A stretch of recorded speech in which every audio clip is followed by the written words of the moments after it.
أعوذ بالله من الشيطان الرجيم. بسم الله الرحمن الرحيم.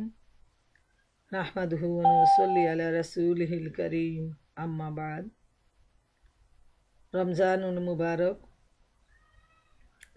আল্লাহ সুবহানাহু তাআলার দরবারে লক্ষ কোটি শুকরিয়া যে পবিত্র রমজান শরীফে আল্লাহ সুবহানাহু তাআলা যে মাসে কুরআন নাজিল হয়েছে সেই মাসে নর্থ আমেরিকার বিভিন্ন প্রান্ত থেকে আমাদের মা বোনদেরকে একত্রিত করে এই কনফারেন্সের মাধ্যমে যে কুরআন বুঝার, কুরআন শোনার জন্য, কুরআনের আলোচনার জন্য যে সুযোগ করে দিয়েছেন, যে তৌফিক দিয়েছেন, আমাদেরকে যে সময়, সুযোগ, সুস্থতা দিয়েছেন, সেজন্য সবার আগে আমরা সবাই মিলে মহান মাবুদের দরবারে শুকরিয়া জ্ঞাপন করি আর বলি আলহামদুলিল্লাহ, আলহামদুলিল্লাহ। এমন একটা পবিত্র দিনে আল্লাহ তাআলা আমাদেরকে কুরআনের ছায়াতলে সমবেত হওয়ার তৌফিক দিয়েছেন। তো প্রিয় মা বোনেরা আমার, আমাদের আজকের ধারাবাহিক দারসুল কুরআনের আলোচনার বিষয় হলো সূরা আন-নিসা 138 থেকে 143 নম্বর আয়াত। তেলাওয়াত ও তর্জমা করে শোনাবে আমাদের বোন হেলন। সূরা আন-নিসা 138 থেকে 143।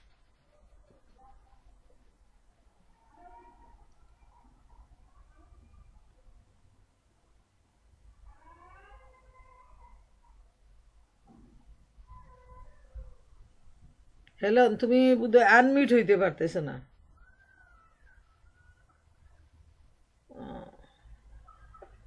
আসসালামু আলাইকুম ওয়া রাহমাতুল্লাহি ওয়া বারাকাতুহু। সবাইকে রমজানুল মুবারক। ওয়ালাইকুম আসসালাম। আউযু বিল্লাহি মিনাশ শাইতানির রাজীম। বিসমিল্লাহির রাহমানির রাহিম। বাশশিরিল মুনাফিকিনা বিআন্না লাহুম আযাবান আলীম।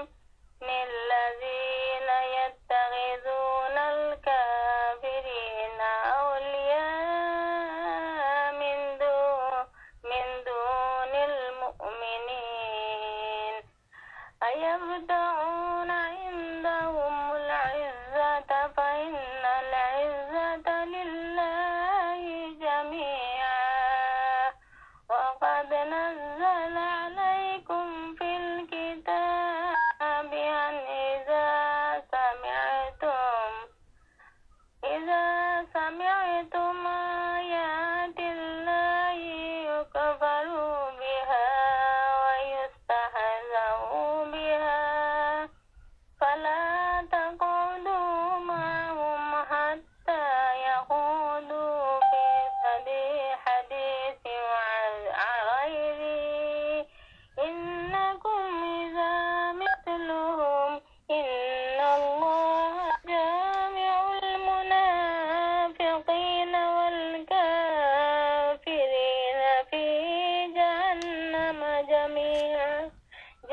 ইমানদারদেরকে বাদ দিয়ে কাফেরদেরকে বন্ধু বানায় তাদের জন্য যন্ত্রণাদায়ক শাস্তি প্রস্তুত রয়েছে।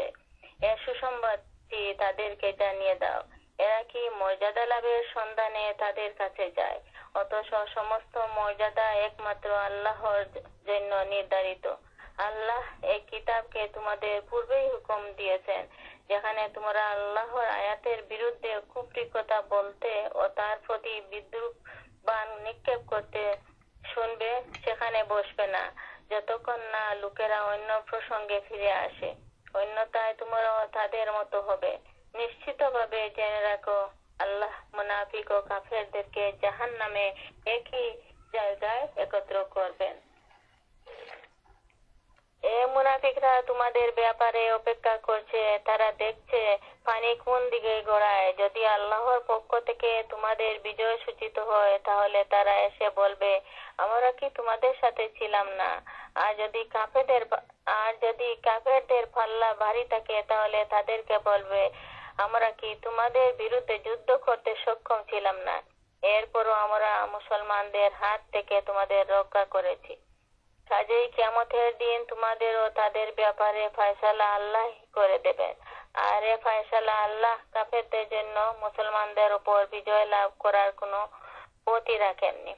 এ মুনাফিকরা আল্লাহর সাথে ধোঁকাবাজি করেছে, অথচ আল্লাহই তাদেরকে ধোঁকার মধ্যে ফেলে রেখে দিয়েছেন।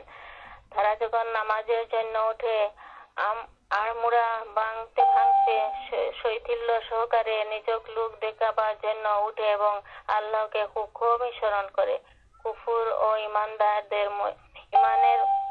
ইমানের মাঝে দুদুল্যমান অবস্থা থাকে না, পুরোপুরি এদিকে না পুরোপুরি ওদিকে। যাকে আল্লাহ পথভ্রষ্ট করে দিয়েছেন, তার জন্য তুমি কোনো পথ পেতে পারো না। আমি আপনাদের সামনে সূরা আন-নিসার 108 নম্বর আয়াত থেকে 143 নম্বর আয়াত তিলাওয়াত ও তার সরল তর্জমা পেশ করলাম। এখন আমাদের শ্রদ্ধেয় আপা ডাক্তার মালেকা বেগম ওনার দাস পেশ করবেন। সবাইকে আসসালামু আলাইকুম ওয়া রাহমাতুল্লাহি ওয়া বারাকাতুহু। ওয়ালাইকুম আসসালাম রহমতুল্লাহি ওয়া বারাকাতুহু। এবারে আমি ইনশাআল্লাহ আপনাদের সামনে সংক্ষিপ্ত দার্স পেশ করার চেষ্টা করব। আল্লাহ সুবহানাহু ওয়া তাআলা যতটুকু তৌফিক দেন। ওমা তৌফিকি ইল্লা বিল্লাহ, আলাইহি তাওয়াক্কালতু ওয়া ইলাইহি উনীব। সূরা আন-নিসার 138 এবং 39 এই দুইটি আয়াতে আল্লাহ তাআলা ইরশাদ করেন, আর যেসব মুনাফিক ইমানদারদেরকে বাদ দিয়ে কাফেরদেরকে বন্ধু বানায়, তাদের জন্য যন্ত্রণাদায়ক শাস্তি প্রস্তুত রয়েছে। এ সুসংবাদটি তাদেরকে জানিয়ে দাও। এরা কি মর্যাদা লাভের সন্ধানে তাদের কাছে যায়, অথচ সমস্ত মর্যাদা একমাত্র আল্লাহর জন্য নির্ধারিত। এই দুটি আয়াতে করিমায় আল্লাহ তাআলা ইরশাদ করেন মুনাফিকদের ব্যাপারে, যে সমস্ত মুনাফিক যারা ইমানদারদেরকে বাদ দিয়ে কাফেরদের বন্ধু বানায়, তাদের ব্যাপারে আল্লাহ তাআলা কঠিন শাস্তির ঘোষণা দিচ্ছেন। এবং এখানে সুসংবাদটি বলতে আল্লাহ তাআলা তাদেরকে একটা ব্যঙ্গ করে বলতেছেন। এই শব্দটা এখানে ব্যঙ্গাত্মক হিসাবে আসছে। যেমন সুসংবাদ বা গুড নিউজ বলতে আমরা সাধারণত যেটা আমাদের জন্য কল্যাণকর, ভালো, আনন্দদায়ক, সেটাই আমরা বুঝে থাকি। কিন্তু যেহেতু মুনাফিক, তাদের কাজটা হলো মুখে একটা এবং অন্তরে আরেকটা, কথা এবং কাজের মধ্যে সবসময় গরমিল। তাই আল্লাহ তাআলা এখানে তাদেরকে সুসংবাদ বলতে কথাটা যেভাবে তারা মুখে বলে একটা, কাজে অন্যটা, তাদের চরিত্র অনুযায়ী আল্লাহ তাআলা এখানে বলতেছেন সুসংবাদ জানিয়ে দাও। এর মানে তাদের যে শাস্তিটা, এটা কোনোদিনই সুসংবাদ নয়।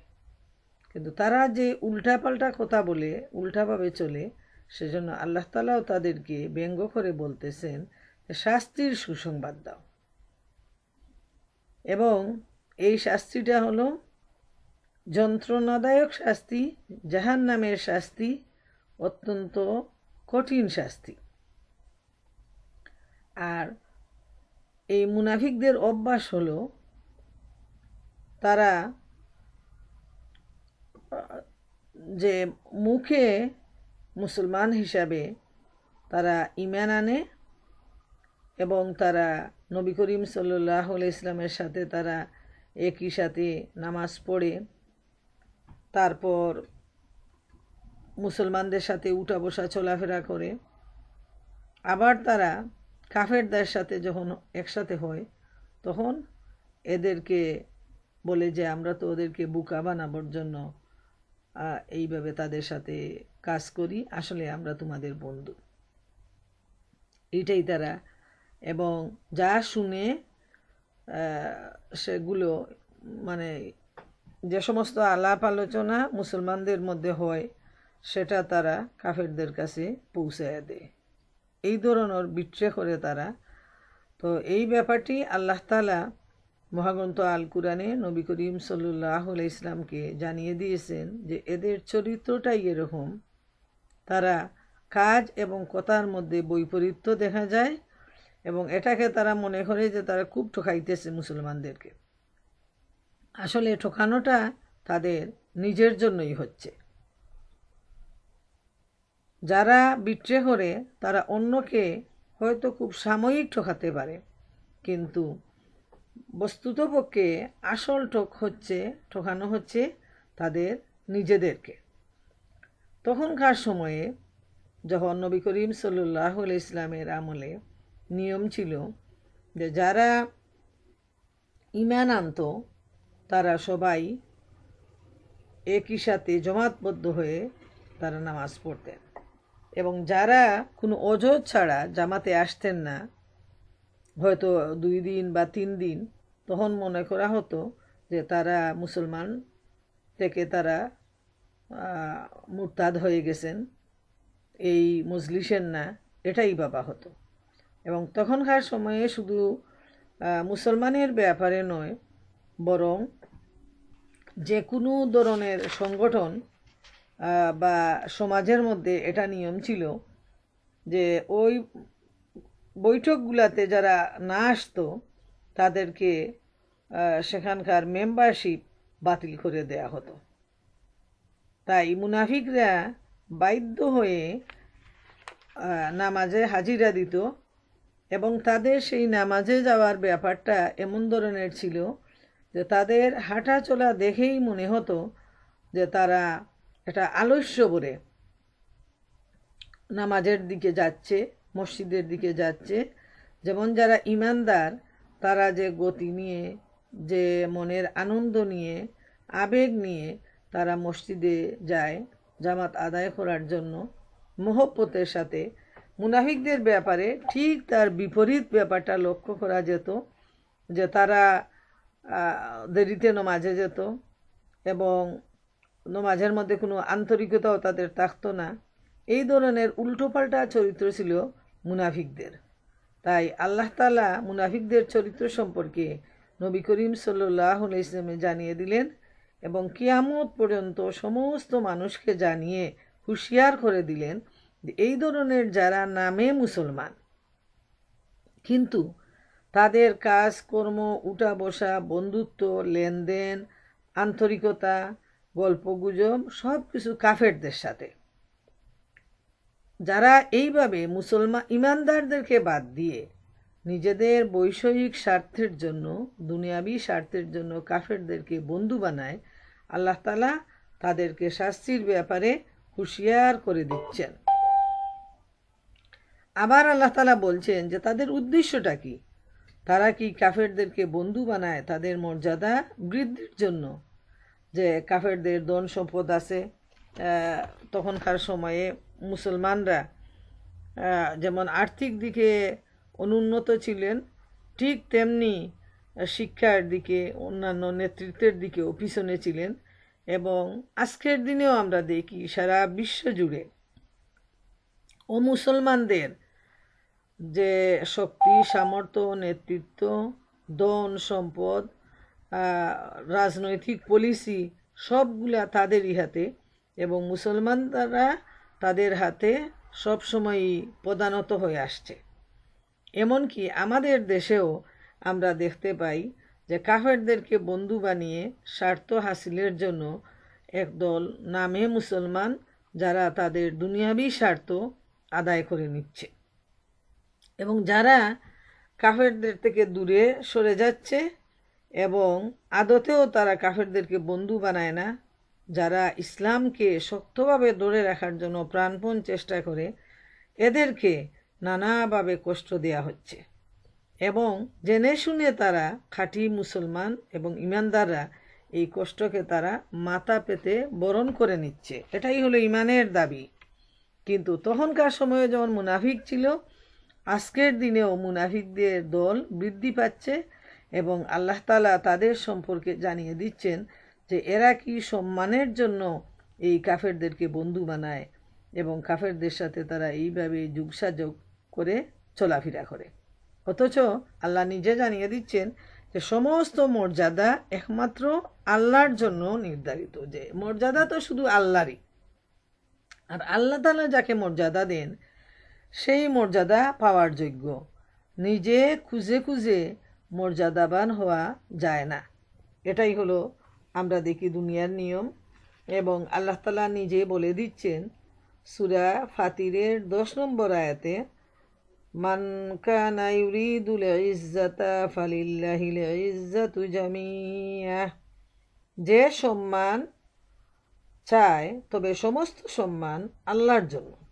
আল্লাহ এই মুনাফিকদের ব্যাপারে জানিয়ে দিচ্ছেন যে তারা যে সম্মান চাচ্ছে উল্টা পথে প্রতারণা করে। সম্মান তো আল্লাহর জন্য, আর কারো আল্লাহ যাকে সম্মান দেন তার জন্য, অন্য কেউ তো সম্মান লাভ করতে পারবে না। যেমন সূরা মুনাফিকুন, এই মুনাফিকদের নামেই একটা সূরা নাজিল হয়েছে মহাগ্রন্থ আল কুরআনে, সূরা মুনাফিকুন। সূরা মুনাফিকুনের 8 নম্বর আয়াতে আল্লাহ তাআলা ইরশাদ করেন, ওয়ালিল্লাহিল ইজ্জাতু ওয়ালি রাসূলিহি ওয়ালিল মুমিনিনা ওয়ালাকিন্নাল মুনাফিকিনা লা ইয়ালামুন, সম্মান আল্লাহর জন্য, তার রাসূলের জন্য এবং মুমিনদের জন্য, কিন্তু মুনাফিকরা জানে না। এর মানে হলো যে মুনাফিকরা সম্মান পেতে চায়, তারা কাফেরদের সাথে যোগসাজশ করে, কাফেরদেরকে মুসলমানদের বিরুদ্ধে কথা বলে, ওদের সাথে বন্ধুত্ব সৃষ্টি করে, কিন্তু প্রকৃত সম্মান তো আল্লাহর নেক বান্দাদের আল্লাহ তাআলা দিয়েছেন এবং যারা আল্লাহর নেক বান্দাদের সাথে মিলিত হবে এবং আল্লাহর ইবাদতের প্রতি আকৃষ্ট হবে, আল্লাহর নিকট সম্মান চাইবে, তারা এই দুনিয়া এবং আখিরাতে সম্মান লাভ করবে, যেহেতু সম্মান দেওয়ার মালিক তো হচ্ছেন একক আল্লাহ রব্বুল আলামিন। তাই আমাদের মনে রাখা প্রয়োজন যে সম্মান চাইতে হবে আল্লাহর কাছে। না হয় অনেক টাকা পয়সা অনেক কিছু থাকার পরও দেখা যায় যে এই মানুষগুলোকে সামনাসামনি মানুষ সম্মান করে ভয়েতে, কিন্তু অধিকাংশ মানুষ ওই মানুষগুলোকে অন্তর দিয়ে ঘৃণা করে এবং অন্তর থেকে অপছন্দ করে। আর যারা হয়তো গরিব, টাকা পয়সা নেই, শিক্ষা নেই, কিন্তু আল্লাহর প্রিয় বান্দা, তাদেরকে দেখবেন মানুষ অন্তর থেকে ভালোবাসে এবং মর্যাদা দেয় আর তাদের জন্য দোয়া করে, যেহেতু তারা আল্লাহর প্রিয় বান্দা আর আল্লাহ তাআলা তাদেরকে ভালোবাসেন, আল্লাহ তাআলা তাদেরকে মর্যাদা দেন। তাই এই ব্যাপারটি আমাদের মনে রাখা প্রয়োজন যে সম্মান চাইতে হয় না, সম্মান জোর করে আদায় করা যায় না, সম্মান পলিসি করে লাভ করার ব্যাপার নয়, বরং সম্মান দেন আল্লাহ তাআলা তার নেক বান্দাদেরকে। এটাই হলো প্রকৃত সম্মান। 140 নম্বর আয়াতে আল্লাহ তাআলা ইরশাদ করেন, আল্লাহ এ কিতাবে তোমাদের পূর্বেই হুকুম দিয়েছেন যেখানে তোমরা আল্লাহর আয়াতের বিরুদ্ধে কুফরি কথা বলতে ও তার প্রতি বিদ্রূপ বা নিক্ষেপ করতে শুনবে সেখানে বসবে না, যতক্ষণ না লোকেরা অন্য প্রসঙ্গে ফিরে আসে, অন্যথায় তোমরাও তাদের মতো হবে। নিশ্চিতভাবে জেনে রাখো আল্লাহ মুনাফিক ও কাফেরদেরকে জাহান্নামে একই জায়গায় একত্র করবেন। নাউজুবিল্লাহ। মুনাফিক আর কাফেরের জায়গা হলো জাহান্নাম। এটা মনে রাখা প্রয়োজন, খুব বয়ের ব্যাপার যে কাফেরদেরকে আমরা চিনি জানি, কিন্তু মুনাফিকদেরকে আমরা চিনতে পারি না। এরা নামে মুসলমান, এরা মাঝে মধ্যে নামাজও আদায় করে, রোজাও রাখে, মুসলমান সমাজে উঠা বসা করে, কিন্তু তাদের আচার আচরণ ব্যবহার যেভাবে কোরআনে আসছে যে তারা কুফরি কথাবার্তা বলে, কুফরি আচরণ করে, এগুলা হলো মুনাফিক। কিন্তু আজকের এই সমাজে আমরা কাউকে নাম ধরে বলতে পারবো না যে এ হলো মুনাফিক আর এ হলো মুসলমান, যেহেতু তার সঠিক পরিচয়, অন্তরের পরিচয় আমাদের কাছে নাই, তাই আমরা ওটা বলার অধিকার আমাদের নেই। আল্লাহ তাআলাই ভালো জানেন যে কে মুনাফিক আর কে খাঁটি মুসলমান। আল্লাহ তাআলা মুমিনদেরকে বলেন যে আমি যখন তোমাদেরকে নিষেধ করেছি যে মজলিসে আল্লাহ তাআলার আয়াতসমূহকে অস্বীকার করা হচ্ছে এবং ওগুলোকে উপহাস করে উড়িয়ে দেয়া হচ্ছে, তোমরা সে মজলিসে বসো না। এরপরেও তোমরা ওইরূপ মজলিসে অংশগ্রহণ করো, তবে তোমাদেরকেও তাদেরই অন্তর্ভুক্ত মনে করা হবে এবং তাদের পাপে তোমরা অংশীদার হবে। যেমন হাদিস শরীফে আসছে, রাসূলুল্লাহ সাল্লাল্লাহু আলাইহি ওয়াসাল্লাম বলেন, যে দস্তরখানায় মদ পান করা হচ্ছে তার উপর কোনো এমন এক ব্যক্তির উপবেশন করা উচিত নয় যে আল্লাহর উপর ও কিয়ামতের উপর বিশ্বাস করে থাকে। তাইলে এখানে আমরা বুঝতে পারলাম যে যেখানে খোদাদ্রোহী আচরণ হয়, খোদাদ্রোহী কথাবার্তা বলে, আল্লাহর বিরুদ্ধে, কোরআনের বিরুদ্ধে যে সমস্ত মজলিসে, যে সমস্ত আড্ডাখানায় ইসলাম নিয়ে হাসি ঠাট্টা করা হয়, ইসলামের বিরুদ্ধে কথাবার্তা বলা হয়, সেই মজলিসে বসতে আল্লাহ সুবহানাহু ওয়া তাআলা ঈমানদারদেরকে নিষেধ করে দিয়েছেন। এবং এই নিষেধের পরও যদি কেউ সেই মজলিসে বসে, যে মজলিসে ইসলামের বিরুদ্ধে কথাবার্তা বলা হয়, কোরআনের বিরুদ্ধে কথাবার্তা বলা হয়, তাহলে আল্লাহ তাআলা বলছেন যে তোমরাও তাদেরই মতো হয়ে গেলে এবং তোমরা তাদের পাপে অংশীদার হয়ে গেলে।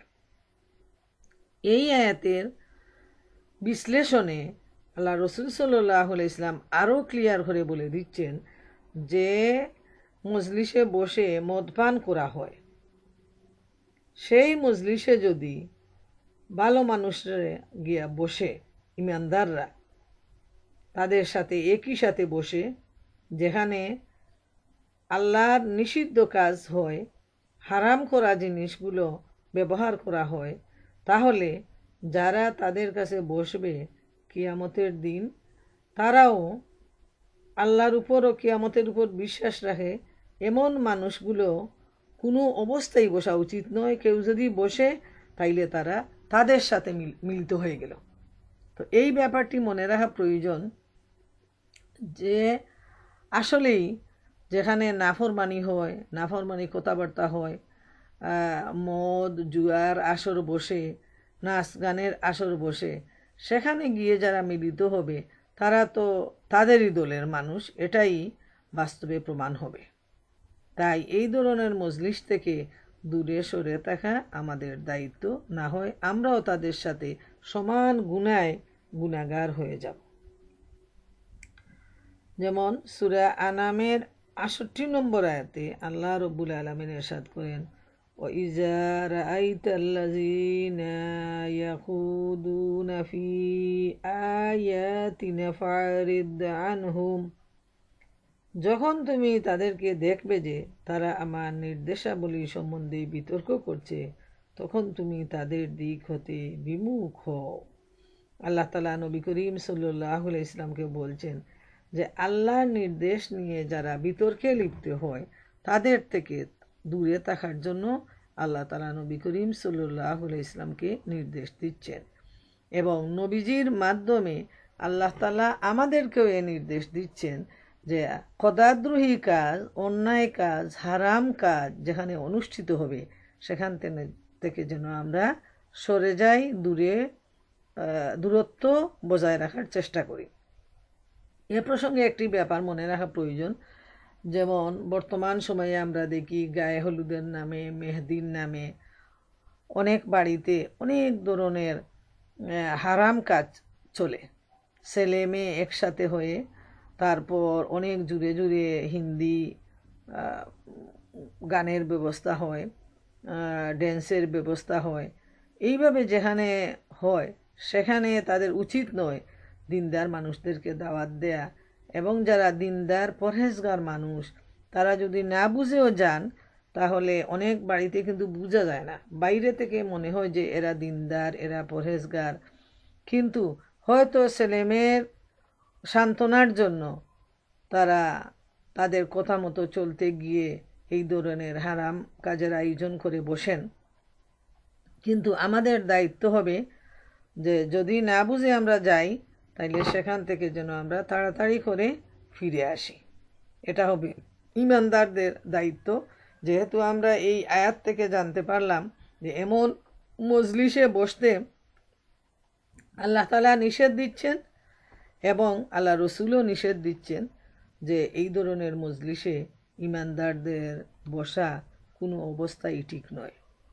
আর বড় ভয়ঙ্কর ব্যাপার যে এই মুনাফিক আমাদের সমাজে আমরা একই সাথে উঠা বসা করি, লেনদেন করি, ব্যবসা বাণিজ্য করি, খাওয়া দাওয়া করি, কিন্তু মনে রাখা প্রয়োজন যদিও তারা মুসলমানদের সাথে একসাথে মিলেমিশে চলাফেরা করে, কিন্তু এ ধরনের মুনাফিকি চরিত্র যাদের মধ্যে রয়েছে তারা কিন্তু কাফেরদের সাথে একই জায়গায় একই জাহান্নামে আগুনের মধ্যে পুড়বে।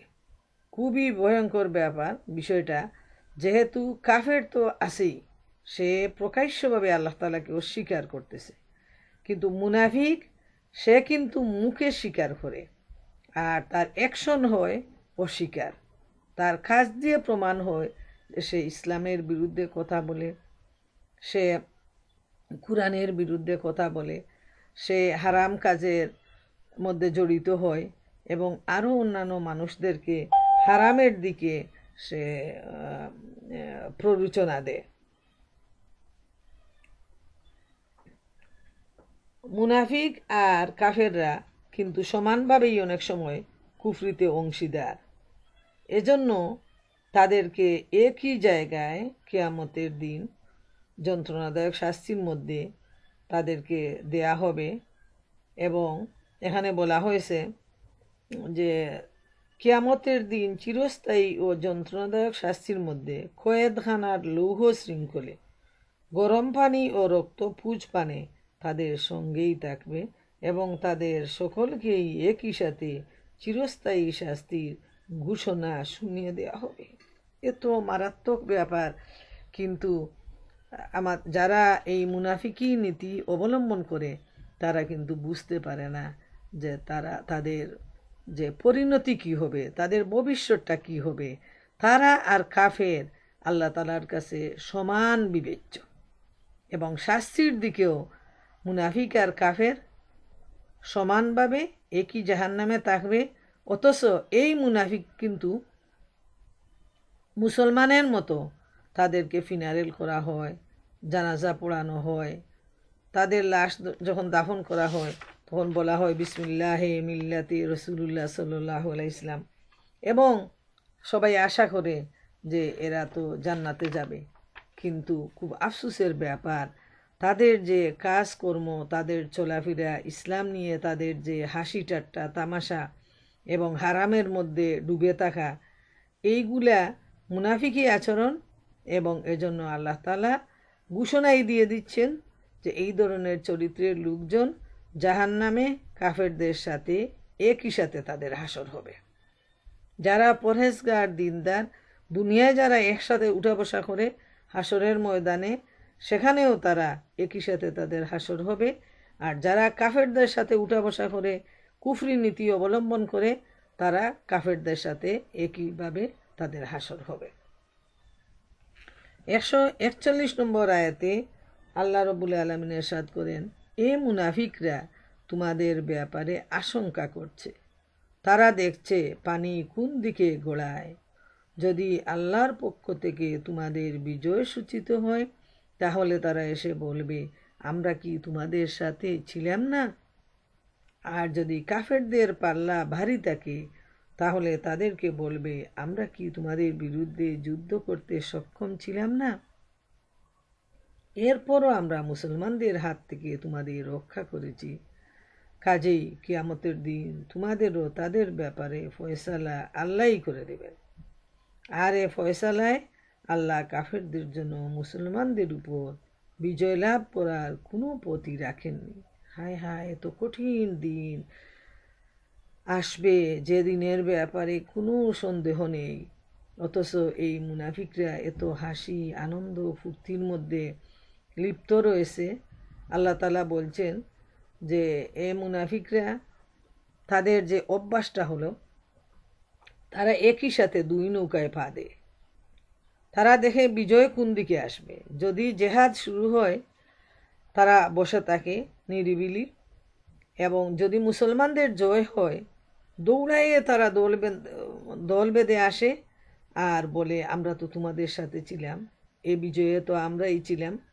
এইভাবে তারা বিজয়ের যে ফলাফল ছিনিয়ে নেওয়ার জন্য তখন তারা মুসলমানদের কাছে এসে তারা ভিড় জমায় এবং তারা বলে যে তাদের দ্বারাই, তাদের সাহায্যের জন্য এই বিজয়টা হয়েছে। তখন তারা গনিমতের মালও চায়, সম্মানও লাভ করতে চায়, বাহবা কুড়াতে চায়। আর যেদিকে কাফেরদের যদি বিজয় হয় এবং কাফের দল যদি ভারী থাকে, তখন তারা কাফেরদের সাথে যায় এবং বলে, আমরা তো তোমাদের সাথেই আছি, আমরা তোমাদেরকে মুসলমানদের হাত থেকে রক্ষা করেছি। এইভাবে তারা উভয় দলকে খুশি রাখার জন্য তারা সদা সর্বদা চেষ্টা করে। যেমন আমরা দেখি আমাদের দেশে আমাদের যারা সারা দেশ পরিচালনা করতেছেন, যে সরকার, তারা সবাই মন্দিরে যান, মঙ্গল প্রদীপ জ্বালান, এইভাবে যে কোনো কিছু উদ্বোধন তারা আগুন দিয়ে করেন। হিন্দুদের মতো সবগুলা কালচার তারা হিন্দুদের থেকে, হিন্দু ধর্ম থেকে তারা নিয়ে আসেন। ওটা কালচার না, বরং ধর্মীয় রীতিটা তারা পালন করেন। অথচ তারা মুসলমানদেরই নেতৃত্ব দিচ্ছেন মুসলমান হিসাবে, মুসলমান দেশ হিসাবে। এইগুলা হলো চরম মুনাফিকি। আর আল্লাহ তাআলা এদের সম্পর্কে বলেন যে আল্লাহ রব্বুল আলামিন ফয়সালা করবেন কিয়ামতের দিন তাদের ব্যাপারটা। তারা যে সত্য মিথ্যাকে তারা সব সময় ডেকে রাখার চেষ্টা করে এবং উভয় দিক থেকে ফায়দা হাসিলের জন্য চেষ্টা করে। তাদের মনে রাখা উচিত, এই দুনিয়ার জীবন হাতে গোনা কয়েকটা দিন, কয়েকটা বছর। দিন গনতে গনতেই শেষ হয়ে যায়। এইমাত্র রোজা আসছে, কিন্তু আমরা দেখি যে এই 6টা রোজা শেষ হয়ে যাচ্ছে, এইভাবে মাসটাও শেষ হয়ে যাবে। আবার আমরা 11 মাস অপেক্ষা করব। আবার যদি কিসমতে দে, তাহলে আমরা বেঁচে থাকি, সুস্থ থাকি, তাহলে আবারও আগামী বছরে রোজা রাখার জন্য চেষ্টা করব।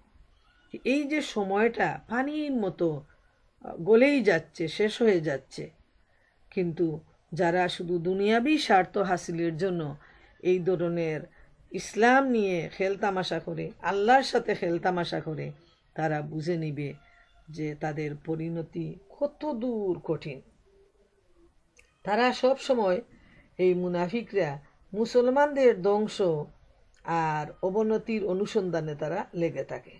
এটা হলো তাদের একটা অভ্যাস, যে মুসলমানদের যদি দুঃখ দেখে, কষ্ট দেখে, মুসলমানরা যদি কোনো অবস্থায় কোনো কিছুতে হেরে যায়, তাহলে তারা তখন খুব আনন্দ বোধ করে এবং কাফেরদের সাথে গিয়ে তখন তারা ওইটা নিয়ে শেয়ার করে এবং তারা উল্লাস প্রকাশ করে। এটা হলো তাদের একটা বেঈমানির পরিচয়। মনে রাখা প্রয়োজন যে কাঁচা রং কয়দিন থাকে, গাজরের বাঁশি কয়দিন বাজবে, কাগজের নৌকাই বা কতদিন চলবে। এমনই সময় আসবে তারা তাদের কৃতকর্মের জন্য লজ্জিত হবে এবং নিজের কাজের জন্য তারা আফসোস করবে এবং তারা কেঁদে কেঁদে চোখ ভাসাবে। আল্লাহ তাআলার মীমাংসা তখন তারা মেনে নিতে বাধ্য হবে এবং যে ব্যাপারটা কী ধরনের, কিভাবে এটা সম্ভব। কিন্তু আল্লাহ রব্বুল আলামিনের দ্বারা সব কিছুই সম্ভব, এতে কোনো সন্দেহ নাই। আল্লাহ যা চান তাই তিনি করতে পারেন।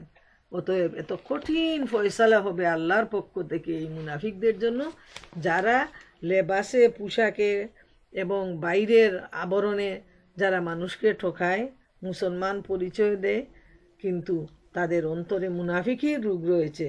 এরা কিন্তু সেদিন কঠিন মুসিবতের মধ্যে পড়বে এবং সেখান থেকে শুধু কষ্টই হবে, লাঞ্ছনা হবে, কিন্তু পার পাওয়ার কোনো উপায় থাকবে না।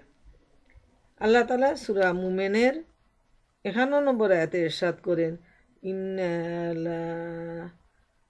লা নাসরু রুসুলানা ওয়াল্লাযীনা আমানু ফিল হায়াতিদ দুনিয়া, নিশ্চয়ই আমি আমার রসুলগণকে এবং মুমিনগণকে ইহলৌকিক জগতে অবশ্যই সাহায্য করব। আল্লাহ তাআলা জানিয়ে দিচ্ছেন যে এই কাফির আর মুনাফিকরা যাই করুক, এতে কোনো মুসলমানদের কিছু আসে যায় না, বরং মুসলমানদের সাহায্যের জন্য রয়েছেন আল্লাহ সুবহানাহু তাআলা। অতএব এ ব্যাপারে কোনো সন্দেহ নেই যে তারা যত বেশি ইসলামের বিরুদ্ধে প্ররোচনা করুক, দুঃখা দিক মুসলমানদেরকে, তাদের ধ্বংস অনিবার্য, এতে কোনো সন্দেহ নেই। আল্লাহ তাআলা সেটাই জানিয়ে দিচ্ছেন তার বান্দাদেরকে। 142 নম্বর আয়াতে আল্লাহ তাআলা ইরশাদ করেন, এ মুনাফিকরা আল্লাহর সাথে দুঃখাবাজি করছে, অথচ আল্লাহই তাদেরকে দুঃখার মধ্যে ফেলে রেখে দিয়েছেন। তারা যখন নামাজের জন্য উঠে আড়মুড়া ভাঙতে ভাঙতে শৈথিল্য সহকারে নিছক লোক দেখাবার জন্য উঠে এবং আল্লাহকে খুব কমই স্মরণ করে। এখন মুনাফিকের সঠিক চরিত্রটা এখানে আল্লাহ তাআলা তুলে ধরছেন, যে তারা আল্লাহর সাথে দুঃখাবাজি করতেছে। আসলে মুসলমানদের কোনো ক্ষতি নেই, দুঃখা তো তারা আল্লাহকে দিচ্ছে এবং এটা নিজেকেই তারা দুঃখার মধ্যে ফেলে রেখেছে। তারা এত অন্ধ যে অন্যকে ঠকাতে গিয়ে নিজেকেই তারা ঠকাচ্ছে। তারা নামাজের জন্য উঠে, কিন্তু এমনভাবে আলসেমি করে করে তারা খুব অবহেলার সাথে তারা নামাজ আদায় করে মানুষকে দেখানোর জন্য, কিন্তু তাদের উদ্দেশ্য আল্লাহর সন্তুষ্টি নয়, বরং তাদের উদ্দেশ্য হলো যে মানুষ দেখুক আমি একজন নামাজি। এই নির্বোধ মুনাফিকরা আল্লাহ তাআলার সাথে প্রতারণা করতেছে, অথচ তিনি অন্তরে সমস্ত কথা জানেন। স্বল্প বুদ্ধির কারণে মুনাফিকরা মনে করে নিয়েছে তাদের কপটতা যেমন দুনিয়ায় চলছে, মুসলমানদের মধ্যে চলছে, তদ্রূপ কিয়ামতের দিন আল্লাহর সামনেও চলবে। কিন্তু এটা তাদের জন্য এটা নির্বুদ্ধিতা ছাড়া আর কিছুই নয়। কিয়ামতের দিন তাদের অবস্থা হবে খুবই খারাপ। তারা মুসলমানদের আলোকের উপর নির্ভর করে থাকবে, মুসলমানেরা সামনে এগিয়ে যাবে। এ মুনাফিকরা তখন তাদেরকে ডাক দিয়ে বলবে, তোমরা থামো, আমরা তোমাদের আলোকের সাহায্যে চলতে থাকি। মুসলমানরা তখন উত্তর দিবে, তোমরা পিছনে ফিরে যাও, আলো অনুসন্ধান করো। তারা পিছনে ফিরবে, এমন সময় তাদের মধ্যে পর্দা পড়ে যাবে। মুসলমানদের দিকে তাকবে করুণা, দয়া, এবং তাদের দিকে তাকবে দুঃখ ও বেদনা। হযরত আব্বাস রাদিয়াল্লাহু তাআলা আনহু পরিশ্রান্ত দেহে ছটফট করা অবস্থায় নামাজ পড়াকে মাহরুম মনে করতেন এবং বলতেন, মানুষের উচিত সে যেন পূর্ণ আগ্রহ ও একাগ্রতার সাথে নামাজে দণ্ডায়মান হয় এবং এ বিশ্বাস রাখে যে তার কথার উপর আল্লাহর কান রয়েছে, তিনি তার আকাঙ্ক্ষা পুরো করার জন্য সদা প্রস্তুত রয়েছেন। এত হলো মুনাফিকদের বাহ্যিক অবস্থা, যে তারা পরিশ্রান্ত দেহে ও সংকীর্ণ অন্তরে বেগার পরিশোধের নামাজের জন্য আগমন করে, আর তাদের আভ্যন্তরীণ অবস্থা এই যে আন্তরিকতা হতে বহু দূরে রয়েছে। তারা প্রভুর সঙ্গে কোনো সম্পর্ক রাখে না, শুধু মানুষের মধ্যে নামাজি রূপে পরিচিত হবার জন্য নিজেদের ঈমান প্রকাশ করার উদ্দেশ্যে নামাজ পড়ে।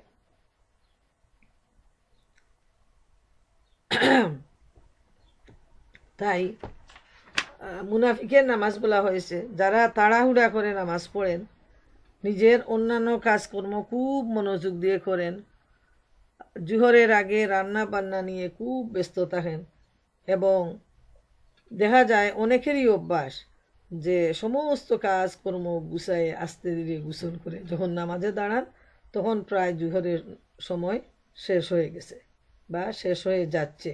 এইভাবে যারা নামাজের প্রতি উদাসীনতা প্রকাশ করেন তাদের ব্যাপারে বলা হয়েছে যে এটা মুনাফিকের নামাজ। আবার আরেক দল লোক আছে, সুনানে আবু ইয়ালায় রয়েছে, রসুল করিম সাল্লাল্লাহু আলাইহি ইসলাম বলেছেন, যে ব্যক্তি লোকদের উপস্থিতির সময় নামাজকে সুন্দরভাবে থেমে থেমে আদায় করে, কিন্তু যখন কেউ থাকে না তখন জেনথেনভাবে পড়ে নেয়, সে ওই ব্যক্তি যে স্বীয় প্রভুর প্রতি অবজ্ঞা প্রকাশ করে। এটাও হলো একটা মুনাফিকি আচরণ, যে মানুষের সামনে লোক দেখানোর জন্য সুন্দরভাবে ধীরে স্থিরে পড়ে, আবার যখন একা পড়ে তখন সে খুব দ্রুত পড়ে, তাড়াহুড়া করে পড়ে। এই ধরনের নামাজের ব্যাপারে আল্লাহ রসুল সাল্লাল্লাহু আলাইহি ইসলামও নিন্দা জানিয়েছেন। এ ধরনের লোকদের আরেকটা অভ্যাস হলো, তারা নামাজের মধ্যে তাদের মন বসে না, তারা তাকে উদাসীন। আল্লাহ রসুল বলেছেন ওটা মুনাফিকদের নামাজ। যে ব্যক্তি বসে বসে সূর্যের দিকে তাকাতে রয়েছে, অবশেষে ওটা অস্তমিত হতে চলেছে, শয়তানের শৃঙ্গদ্বয়ের মধ্যে হয়ে গেছে, সে সময় সে উঠে পড়ে এবং তাড়াতাড়ি 4 রাকাত নামাজ আদায় করে নেয়, যার মধ্যে আল্লাহর জিকির নামে মাত্র করে থাকে। সহি মুসলিম। তাইলে দেখা যায় যে সহি হাদিসগুলো, যেখানে কোনো সন্দেহ নাই আল্লাহ রসুল সাল্লাল্লাহু আলাইহি ইসলাম মুনাফিকদের নামাজের ব্যাপারে বলছেন। অতএব আমাদেরও সতর্ক হওয়া প্রয়োজন, যাদের এ ধরনের অভ্যাস রয়েছে, যে দুনিয়াবি অন্যান্য কাজকর্মে মহব্বত, ভালোবাসা, ধীর স্থির সৌন্দর্যের আকাঙ্ক্ষা, আর আল্লাহর সামনে যখন দাঁড়ায় তখন তাড়াহুড়া, ব্যস্ততা, কাজের সময় চলে যাচ্ছে, এটা হলো মুনাফিকের নামাজ।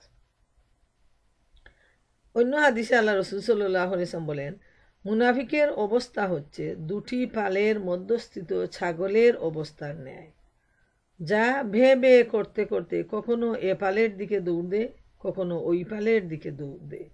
সে এখনো স্থির সিদ্ধান্তে পৌঁছতে পারেনি এর পিছনে যাবে কি ওর পিছনে যাবে।